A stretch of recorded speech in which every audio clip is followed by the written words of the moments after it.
Above the Arabian Sea, a furious tropical storm was churning up monstrous waves, but this could not deter America's resolve to sever the lifeline of global terrorism.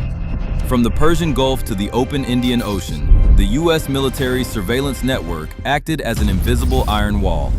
At 02:15 local time, amidst driving rain and howling winds, less than 150 nautical miles from the port of Chabahar, a joint task force comprised of the U.S. Navy and Coast Guard executed a top-secret assault capable of rewriting the geopolitical landscape of the Middle East.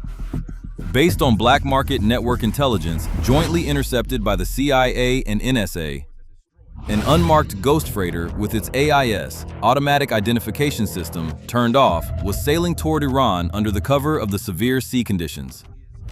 Ostensibly, the ship was loaded with high-end medical equipment from Eastern Europe, but in reality, its bottom hold concealed the core components of next-generation centrifuges capable of producing weapons-grade enriched uranium, supplied by illegal arms dealers. High Command's orders were issued without the slightest hesitation: intercept the freighter, seize the nuclear components, and completely sever the Islamic Revolutionary Guard Corps (IRGC) nuclear dreams. Acting as a forward staging base, the expeditionary mobile base USS Lewis B. Puller stood like a steel fortress amidst the raging winds and turbulent waves. In the ready room on the lower deck, elite assault operators of the U.S. Coast Guard Maritime Security Response Team, MSRT, and crew members of the Special Warfare Combatant Craft Crewmen, SWCC, were making their final tactical preparations. These top-tier operators, accustomed to executing counterterrorism and boarding missions in the most extreme and hostile sea conditions, displayed a chilling calmness. Waterproof tactical rucksacks were packed with breaching charges, radiation detectors, encrypted communication gear, and medical kits. The assault operators meticulously checked their Mark 18 close-quarters battle rifles equipped with suppressors and infrared laser designators. Body armor, tactical helmets, and 4-tube panoramic night vision goggles, GPN VG-18, were carefully adjusted to an optimal state. "We are not facing ordinary smugglers," the operation commander issued the absolute order to everyone via screen in the swaying briefing room. Intelligence confirms that the bottom hold is guarded not only by heavily armed Eastern European mercenaries, but also by a special envoy from the IRGC's Quds force acting as an escort. They are carrying core components sufficient to build a nuclear bomb. The fierce storm is their cover, but it is also our blade. Secure the deck, seize the nuclear source. Failure is not an option. At 02:35, 3 stealth-designed Mark V special operations craft slipped from the mothership into the pitch-black, roaring ocean. Twin powerful diesel engines erupted with a deep roar as the speedboats wove through 15-foot monstrous swells at extreme speeds.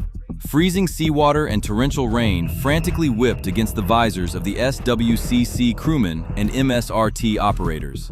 The target freighter was just 2 miles ahead, running completely dark, like a steel behemoth heaving between the crests and troughs of the waves.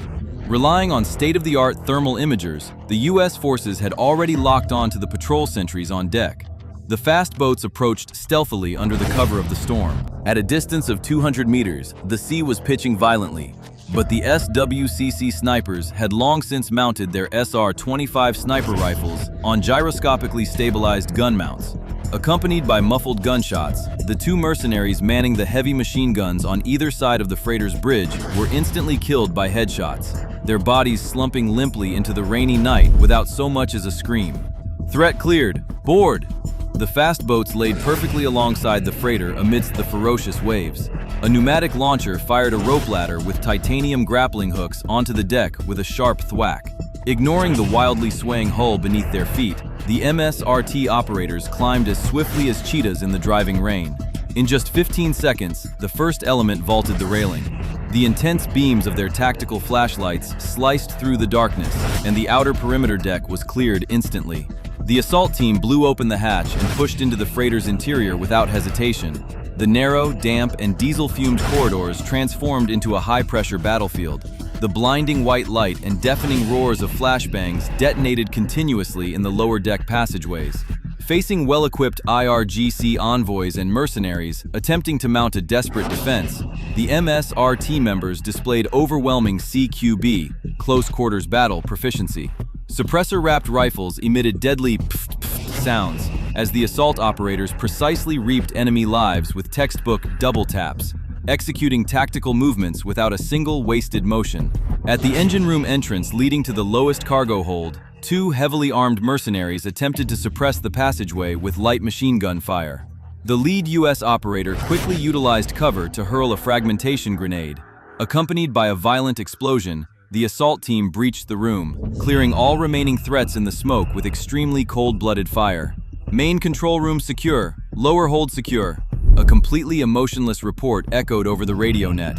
In the dim lower cargo hold, the assault team found the massive wooden crates labeled medical MRI equipment. The operators violently tore open the outer packaging with pry bars, revealing the heavy radiation-shielded lead boxes inside. A Geiger counter emitted a faint and rhythmic clicking sound. Radiation was within safe limits. The intelligence was perfectly accurate. Lying quietly within the lead boxes were the very next-generation centrifuge rotors and stators capable of drastically advancing Iran's uranium enrichment process. At this time, the eye of the storm shifted slightly, and two U.S. Navy MH-60 Seahawk helicopters hovered directly over the freighter against the howling winds. The assault operators tightly secured the heavy lead boxes and the seized encrypted hard drives containing the black market transactions onto heavy lift slings. Over the roar of the helicopters, these deadly cargoes, capable of shifting the global nuclear balance, were steadily hoisted away. By 0410, the completely dead-in-the-water ghost freighter was abandoned to the raging seas, leaving behind only scattered debris and the corpses of the enemy. The MSRT operators and SWCC speedboat formation vanished into the darkness, withdrawing to their mothership unscathed. 0 casualties. Operation Abyssal Shadow concluded in perfect fashion.